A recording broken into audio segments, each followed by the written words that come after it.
And welcome to Music 101. Music 101 is created to empower music itself and legendary icon in the music industry. Well, another episode, another week indeed. And Father's Day playlist songs that shape childhood and the men I still miss. This is a bittersweet Father's Day tribute through unforgettable songs and tangled memories for every adult child still humming the tune of a complicated love. So that's what I thought I would take a look at since it's appropriate. It's Father's Day, and some of us are fathers as well. So I'm a writing Yes. coach, truth teller, and like many of you, a son still wrestling with the shadow of a father. Excuse me. Today's episode has been simmering in my heart for years like a song you can hum but can't quite name. We're diving into something heavy, something tender. Fathers, the ones we knew, the ones we lost, the ones we're still trying to understand. We're calling this episode with a specific title because sometimes music holds on to the things our hearts forget, especially when it comes to dads. There's a reason certain songs stop us cold, pulling us back to moments we didn't even know we'd buried. A lyric, a chord, a memory. They hit like a freight train, and suddenly we're kids again, waiting for a word, a look, a hand on the shoulder. Stick with us for this complete episode, and I promise you this by the end, you'll have a fuller understanding of why songs about fathers still cut so deep and how you can use that ache in your writing, storytelling, healing, and in your life. In conclusion, we're not just reminiscing here, we're unearthing treasure. Treasure, treasure indeed. And we gonna give you a big, big hand for all the fathers out there. Amen. Thank you for being a father. Mr. Mink, what is the sound of a father's silence? Well, when you close your eyes and think of your father, what sound do you hear? Is it the crack of a belt, sharp as a whip in the quiet of a childhood home? The shuffle of work boots at 5 a.m. That sounds more like my grandfather. Fading down the driveway before the sun's up. Or maybe it's the silence, the kind that swallows everything he couldn't say, like a radio tuned to static. The sound of my father is the rumbling of the V8 engine in the 1957 Buick Special as my dad came home from work and my parents' first new car. We knew he was coming in, and that meant dinner time. Johnny Cash once sang something that's not in any liner notes, but lives in the marrow of his music. He was always there, somewhere, but never where you needed him. It's a paraphrase, sure, but it's the ghost in songs like A Boy Named Sue or Man in Black. Cash didn't write about fathers so much as he wrote through the ache of being one, or trying to be, or never having one in the right way. His voice carried the weight of a cotton father's son, scarred by a dad who was tough as barbed wire and twice as hard to hold. That silence, the kind that lingers when a father doesn't speak his heart, has a shape, a weight, a resonance. It's not just a void, it's a presence that echoes into the next generation. If your dad never said, I'm proud of you, you might still be chasing those words, even if he's long gone. You might hear them in the creak of a porch swing or the hum of a car engine, but never quite there. I've coached writers who start their memoirs thinking they're writing about their careers, their art, their big dreams. But 10 pages in, they're face to face with dad. His voice, his absence, his unreachable approval, or him with a hand on your shoulder. That's the power of a father's silence. It roars louder than any words he might have spoken. So if your father's silence has shaped you, don't run from it, right into it. In conclusion, there's treasure buried beneath the hush, stories, truths, maybe even forgiveness. Yes, people, don't run. Write it. And very well said, Mr. Mink. Very well said indeed. Can we create a playlist of paternity? Well, let's build a playlist, a sonic scaffolding for all the father hungry kids out there. I'd like to think that for 3.5 years, our daughter, between the ages of 5 and 8, missed me when she was taken from our home. This is a story I wrote about in Burning America and the Best Interest of the Children, with a question mark. The playlist songs aren't just hits or non hits, they're hymns for the fatherless, anthems for the sons and daughters still searching. Here's the lineup: Father and Son by Cat Stevens, 1970. A soft spoken argument in melody, a father and son talking past each other, neither quite hearing. Color Him Father, the Winstons, 1969, a soulful tribute to a father who stepped up, proving love isn't always blood. Papa Was a Rolling Stone by the Temptations, 1972. That opening line, it was the 3rd of September, that day I'll always remember, cuts like a blade to the tragedy of an absent father. My Father's Eyes by Eric Clapton, a latecomer 1998, but it carries the weight of a man grieving a father he never knew and a son he lost too soon. That silver haired daddy of mine, Gene Autry, 1931, covered endlessly in the 1950s, a cowboy's ode to regret and redemption. The Living Years by Mike and the Mechanics, 1988, a plea to say what matters before it's too late. Leader of the Band by Dan Fogelberg, a son's tribute to a father who gave him music, even if he didn't give him everything. And a couple from the incomparable Ian Hunter, Ships by Ian Hunter, 1979, and No Hard Feelings. These are rock ballads that feel so tender they feel like a bruise, a son adrift reaching for a father he can't quite touch. Ships was covered by Barry Manilow specifically as a tribute to the loss of his late father. These two songs of Hunter document first the pains of ships that pass in the night and then the reconciliation, No Hard Feelings. Each song tells a piece of the story, not just of fathers, but of the hunger for affirmation, belonging, and closure. Father and son is a generational standoff. The father saying, "You're still young, that's your fault," while the son replies, "From the moment I could talk, I was ordered to listen." It's resignation in melody, a stalemate set to music. Color Him Father flips the script, celebrating a man who chooses to love 7 children, not his own, proving fatherhood is an act, not just a title. Papa Was a Rolling Stone is the opposite, a eulogy for an actual man who was more scamp than father, leaving his kids to piece together his life from rumors. And Clapton's My Father's Eyes layers grief upon sorrow, a man mourning both the father he never met and the son he couldn't save. These songs aren't just music, they're mirrors. They reflect the ache we carry, the questions we ask. Did he love me? Did I fail him? Can I forgive him? In conclusion, they're the soundtrack to a million unwritten memoirs, and they permit us to feel the weight of what was and what might have been. Unwritten memoir, and we salute you for that melodies that until now it lingers around. Since you are the biographer of Mr. Ian Hunter, Mr. Me, can we linger on a son adrift, Ian Hunter, for a moment? Sure, because Hunter is a son adrift in the song Ships, which is the beating heart of this episode. Hunter, the former frontman of Mott the Hoople, wrote it earlier in his career, but it feels timeless, like it could have been scratched into a cave wall. He once described his father as a stranger he could never reach, a man who lived in the same world but was a ship that passed in the night. He was a harsh man who bore a rebellious son. Hunter sings of the distance between him. He says, "And it seems you and I are like strangers, a wide ways apart as we drift on through time." He said, "It's harder now you're far away. We only read you when you write."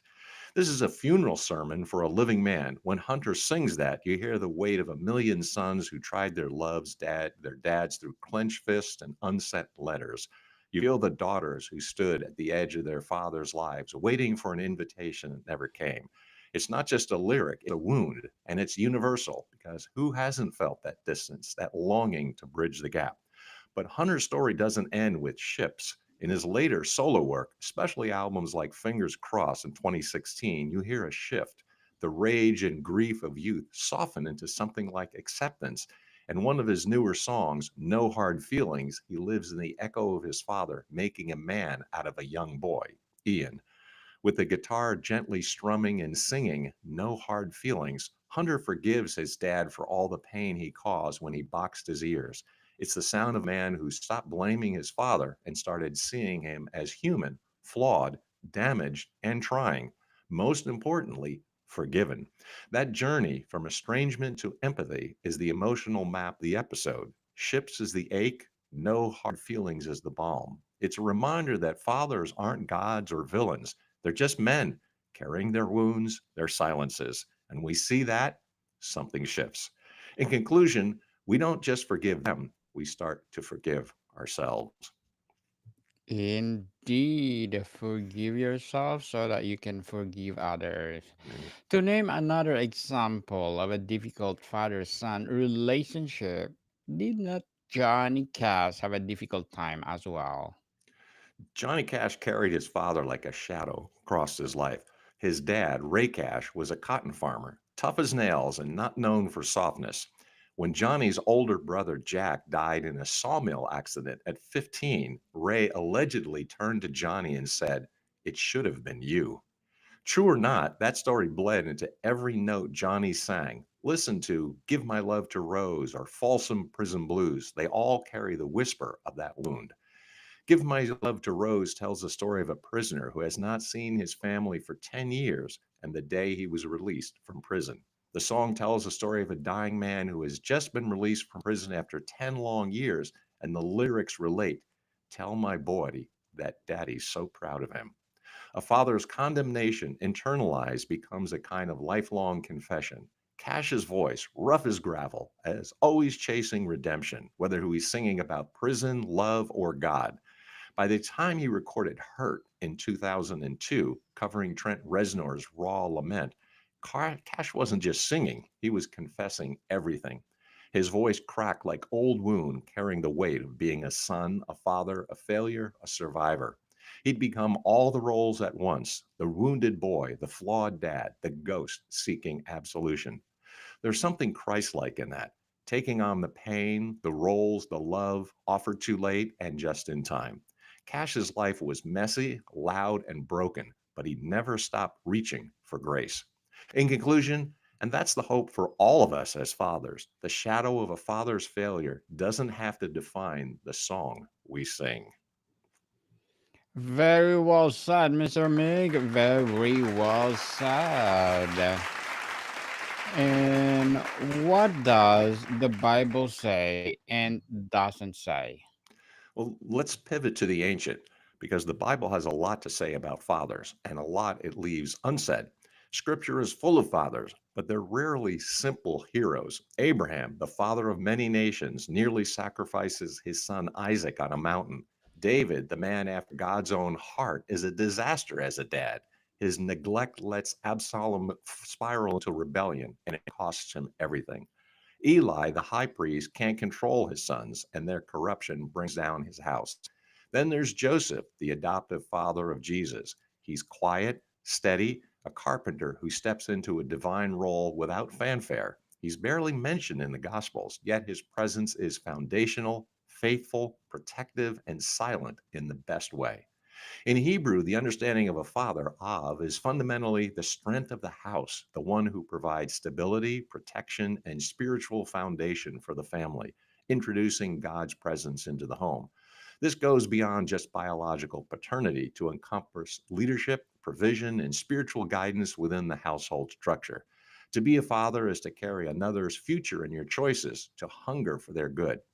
But scripture is brutally honest about how often fathers fail. Isaac repeats Abraham's favoritism, playing favorites with Esau over Jacob. Jacob, in turn, favors Joseph, sowing dysfunction that ripples for generations. Yet there's grace in the failure. The parable of the prodigal son in Luke 15 isn't just about the runaway, it's about the father who waits, who runs to meet his son while he's still a long way off. That's divine fatherhood, not perfection, but power, presence. It's the standard we're all measured against, and it's the hope we're all offered. Biblical fatherhood isn't just about domination or bravado, it's about blessing. It's about showing up even when you don't have the words. In conclusion, and when fathers fall short, as they often do, scripture points to a father who never does, a God who says, I will never leave you or forsake you. Definitely. What is the father wound in a modern culture, Mr. Meg? The wound isn't just personal, it's cultural. Look at the stories we tell. In Star Wars, Luke Skywalker's journey is as much about redeeming his father, Darth Vader, as it is about saving the galaxy. In The Lion King, Simba wrestles with Mufasa's death and his guilt, trying to live up to a legacy he barely understands. Even in Field of Dreams, the whole story hinges on a son playing catch with his dad's glove, healing a rift he didn't know he carried. These stories resonate because the father wound is universal. In the 1960s, the counterculture, think Woodstock, think Dylan, rebelled against the stoic, silent fathers of the post war era. But rebellion didn't heal the ache, it just gave it a louder soundtrack. By the 1980s, songs like The Living Years were pleading for reconciliation, urging us to say what matters before it's too late. Today, the wound shows up in X posts and TikTok rants. Kids sharing stories of dads who left, dads who stayed but never spoke, dads who tried but missed the mark. A 2023 study from the National Institute of Health found that 1 in 4 American adults report strained or absent relationships with their fathers, correlating with higher rates of anxiety and depression. Goodness, just visit any family court or juvenile detention center, and you will see the obvious results of fathers who are not in the home. In conclusion, the data and our eyes back up what the songs have been saying for decades. We're starving for fathers who see us, know us, bless us, or are simply present. Simply present indeed. So, Mr. Mick, what are the lessons for writers, sons and daughters, and storytellers and truth tellers? We use it. Don't shy away from the father themes in your work. Whether you're writing a novel, a blog post, or a Substack essay, go toward the complicated characters. Write the father you needed, the one you feared, or the one you finally forgave. Use what I call emotional scaffolding, these classic songs to hang your story on something bigger than yourself. Quote ships when you write about distance. Lean on father and son for the tension of generational misunderstanding. Pull from Color Him Father to celebrate the men who choose to love. Let the music do some of the heavy lifting, connecting your story to a shared cultural memory. Because here's the truth, most of your audience carries a father wound. They may not talk about it at the coffee shop or post it on X, but they feel it. And when you, the writer, go first, when you name the silence, the ache, the hope, you permit them to feel it too. In conclusion, the story is in the vehicle, music is the key, and honesty is the fuel. Honesty is the best policy, people, indeed. And what are the songs capture fatherhood, Mr. Mike? Fatherhood lives in the quiet corners of old songs, the ones that catch you off guard when you're driving alone, thinking about your old man or the kind of father you've tried to be. The music, mostly from the 50s to the 70s, didn't always say dad, but it showed him in pride, absence, hope, and heartache. Take Bobby Goldsborough's Watching Scotty Grow. It's simple, sweet, a dad soaking in the ordinary magic of his son, just being a kid. It's the kind of song that reminds you that fatherhood isn't fireworks. It's lunchboxes, bedtime stories, muddy shoes, and the grin you can't hide when your kid finally gets the hang of something. For country, try A Boy Named Sue's Spiritual Cousin, That's My Job by Conway Twitty. Released later, not until 1987, but it's written in the same spirit. It's a son learning what his father meant through action, not sentiment. A powerful late night kind of country honesty. Then there is the remarkably touching sentiment of I Still Can't Say Goodbye by Merle Haggard. He relates, when I was young, my dad would come and say, come on, son, let's go out and play. Seems like only yesterday. Haggard's 25 Chicago Wind album dedicates this song filled with memories of his dad inviting him to go out and play when he was young, reflecting on those childhood moments and the difficulty of saying goodbye after his father's passing. Father songs capture those complex relationships and the weight of loss. Haggard had a particularly complicated relationship with his father, who died when Merle was young, which makes this song especially poignant in its catalog. When Harry Chapin released Cats in the Cradle in 1974, he gave us what I believe is one of the most piercing warnings in popular music, that we teach our children even when we're not trying to. The song tells the story of the father who's too busy for his son and how that same son grows up to mirror the very man he longed to know. You probably know the punchline: the son becomes the father, the cycle repeats, and no one means for it to happen. But that's what makes this song so powerful. It's not just a ballad, it's a mirror. The father in the song isn't a bad guy. He's providing, building a future, doing the grind so his kid can have it better. And yet, it is the grind that robs them of what matters. The song hits especially hard in today's world where hustle culture, side gigs, and hyperconnectivity can make us present everywhere except for our children, where we're most needed. The unspoken lesson: children learn more from what we prioritize than from what we preach. If you say family comes first, but your calendar says otherwise, Guess which one they'll believe.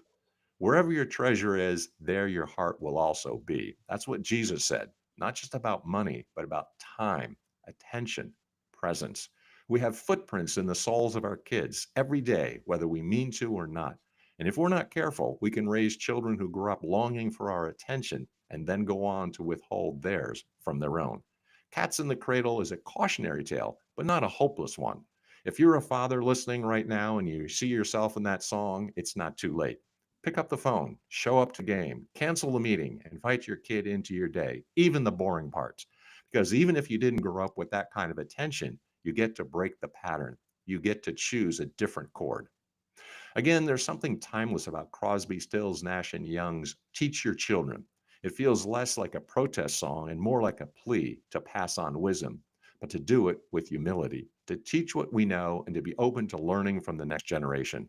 There's a line in the song that speaks to this two-way wisdom. The message is this: children need your guidance, yes, but fathers need their children too.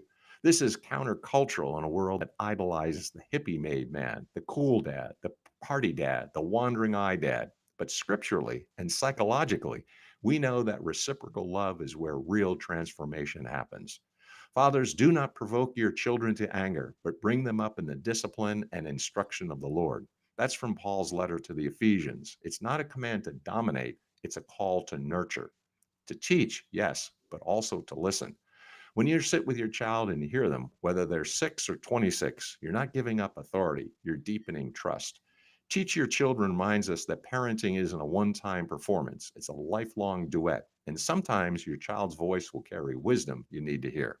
I've spoken to fathers who say they didn't know how to be emotionally open until their kids cracked them open. They've grown up with rules, not relationships, commands, not connection. And so the lesson they choose to pass on was something they never got themselves: emotional availability. That's brave. That's powerful. That's what real generational change looks like.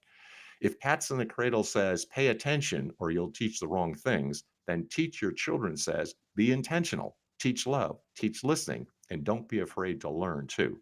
That's how values last. That's how fathers become bridges, not barriers. When Luther Vandross recorded Dance with My Father, it was a deeply personal tribute to the man who changed him and whose absence left a permanent ache.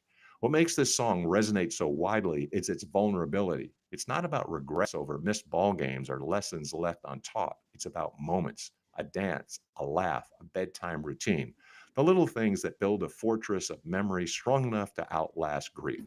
And it teaches us this: sometimes the most powerful lessons fathers leave behind aren't spoken or planned, they are lived.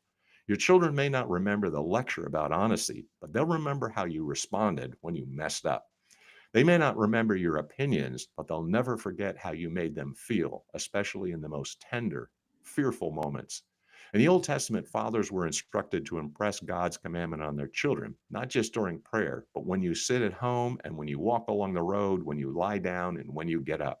That's a beautiful image of fatherhood as rhythm, as routine, as presence. Vandross sings not as a perfect son, but as one who was loved deeply, who misses deeply, and who would give anything for one more ordinary moment.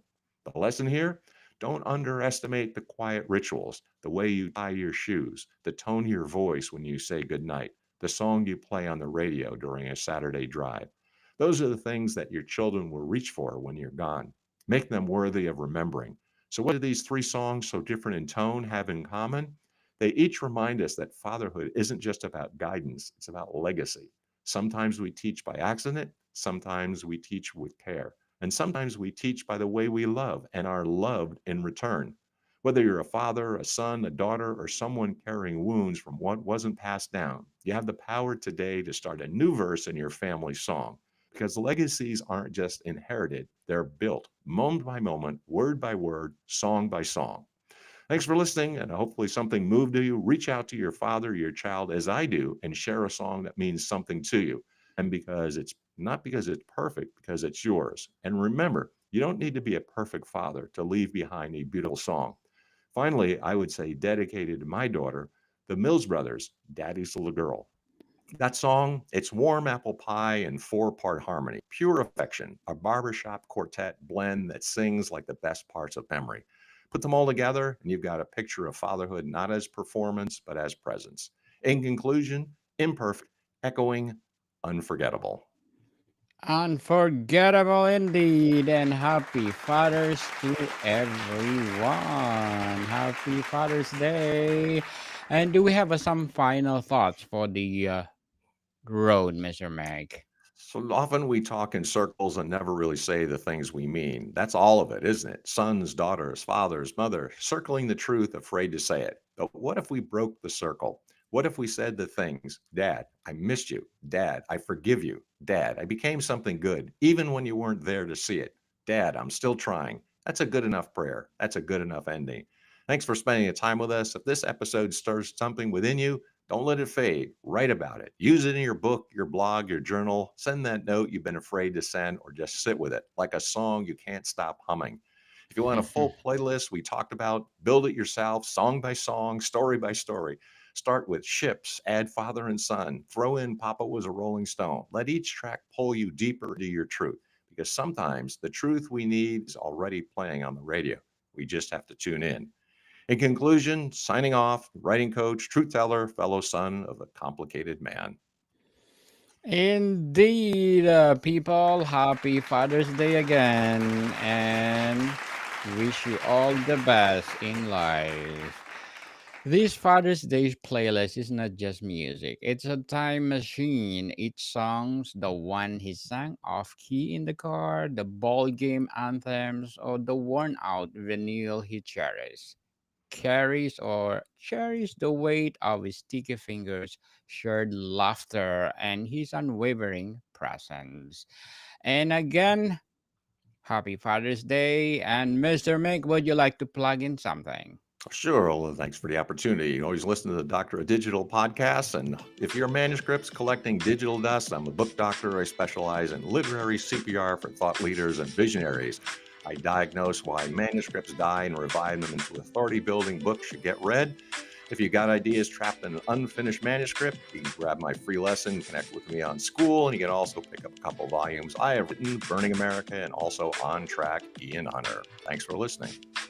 Yes, people will support Mr. Mig because if you support him, more and more and more empowering coaching to come, more and more empowering books to come. And please do listen to our latest or baby podcast, Mental Health 101. Now, Mental Health 101 is created to empower our mental health awareness. Mr. Mig, thank you so much for your time. Thank you, my friend, Mr. Daniel. Till next time, Deus Vult.